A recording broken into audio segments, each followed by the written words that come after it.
monde, je vous retrouve aujourd'hui pour vous parler de ma pile à lire du printemps. Et alors vu qu'on est dans une période où je sais que je vais un peu plus lire, je me suis permis de mettre un peu plus de livres que dans ma pile à lire d'hiver. Je ne sais pas si vous vous souvenez, dans ma pile à lire d'hiver, il y avait 4 livres, Sauveur et Fils, Se taire ou mourir, Extincta et l'intégrale de Lou. Et j'ai lu 3 livres sauf Extincta, qui rejoint donc ma pile à lire du printemps parce que c'est obligé que je le lise dès que possible. Vous avez vu, il y a encore ma petite cabane.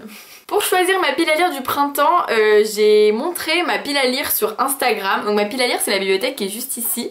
Je l'ai montré en entier sur Instagram en story et les gens ont pu choisir un peu les livres qu'ils me recommandaient le plus. Bon, en vrai c'est hyper compliqué parce que tout le monde m'a parlé de tous les livres en fait qu'il y avait dedans.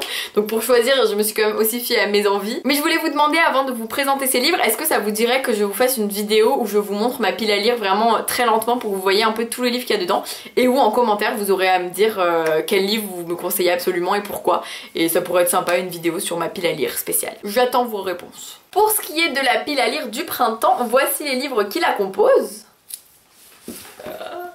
On m'a beaucoup demandé de sortir Illuminae de ma pile à lire. Et c'est un livre, alors c'est en 2575 que ça se passe, et c'est l'histoire de Cady et Ezra qui ont rompu. Donc voilà, donc à la base ils étaient ensemble.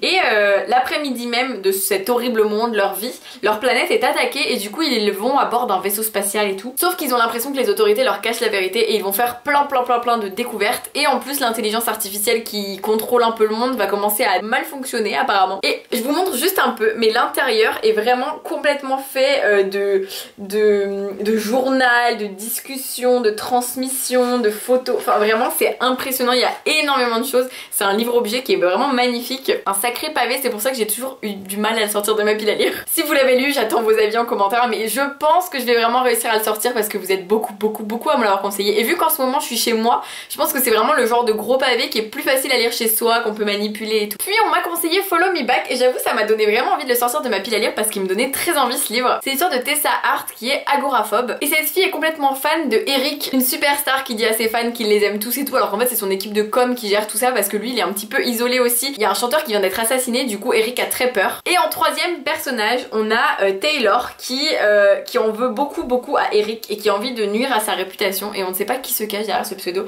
Et les 3 personnages ont l'air d'être liés mais je ne sais pas pourquoi. À voir, j'ai vu beaucoup d'avis positifs, du coup ça me donne envie, donc n'hésitez pas si vous l'avez lu à me dire ce que vous en avez pensé. Je vous en ai parlé il y a pas longtemps, mais Frankly in Love de David Yoon, publié aux éditions Albin Michel. C'est l'histoire de Frank Lee qui est tiraillé entre son héritage coréen et son éducation américaine. Il vit en Amérique mais ses parents sont catégoriques, il sortira avec une coréenne, sauf que Frank Lee va tomber amoureux d'une blanche, blonde, enfin clairement tout l'inverse de ce que ses parents veulent, et du coup pour réussir à faire passer cette relation incognito, il va faire semblant de sortir avec une coréenne dont les parents veulent aussi qu'elle sorte avec un coréen. Donc du coup ça peut arranger tout le monde.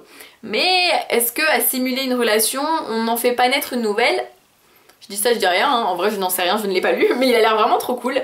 Il a l'air frais et léger, je pense que ça peut me changer les idées et je pense que c'est vraiment une très belle histoire, donc à voir. On m'a conseillé Le goût amer de l'abîme de Neil Shusterman, publié aux éditions Nathan. Et c'est l'histoire de Caden Bosch qui est un ado de 15 ans très ordinaire, qui va au collège, qui joue aux jeux vidéo, qui a des potes, mais il a aussi des hallucinations et en fait il va peu à peu se perdre entre le rêve et la réalité et ça a l'air d'être un très beau livre, en tout cas j'en avais entendu de très bons avis, c'est pour ça qu'il me donne envie. Oui, la plante bouge. Mon petit bonsaï. Diabolo fraise, je pense que clairement, de Sabrina Ben Salah, publié aux éditions Sarbacane dans la collection Exprime. Je continue ma phrase, je pense que clairement c'est le livre parfait pour la période, pour me changer les idées et rire un peu, parce que je sais que très souvent les livres de Sabrina Ben Salah sont touchants, sont émouvants, mais aussi il y a de l'humour, il y a plein de petites choses qui nous donnent le sourire. Et c'est l'histoire de 4 sœurs de 11 à 18 ans. Il y a Antonia, alors il y a Antonia l'aînée qui découvre qu'elle est enceinte, Marik qui découvre le plaisir, le flirt et le beau Basile, Jolene qui rêve d'avoir ses règles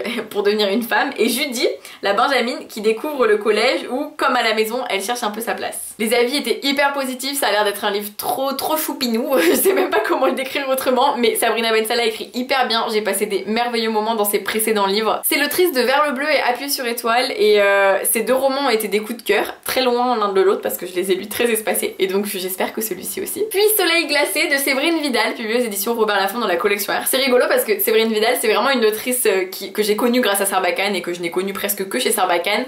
Et là elle sort un livre chez... Alors c'est très drôle si je vous le tiens comme ça, vous voyez le titre droit, mais je trouve ça rigolo. Donc là c'est chez la collection R, donc ça me fait tout bizarre mais je suis très contente quand même. Et c'est l'histoire de Luce qui apprend que son père, qu'elle n'a presque jamais connu, vient de mourir. Et en plus de ça, elle se retrouve à rencontrer sa deuxième famille en fait, enfin la famille qu'elle ne connaissait pas. Sauf qu'elle va rencontrer Pierrot qui est un nouveau frère tout neuf et différent et ça va faire fondre son cœur glacé. Ça a l'air d'être un très beau livre sur la différence et la tolérance et c'est Séverine Vidal qui l'a écrit.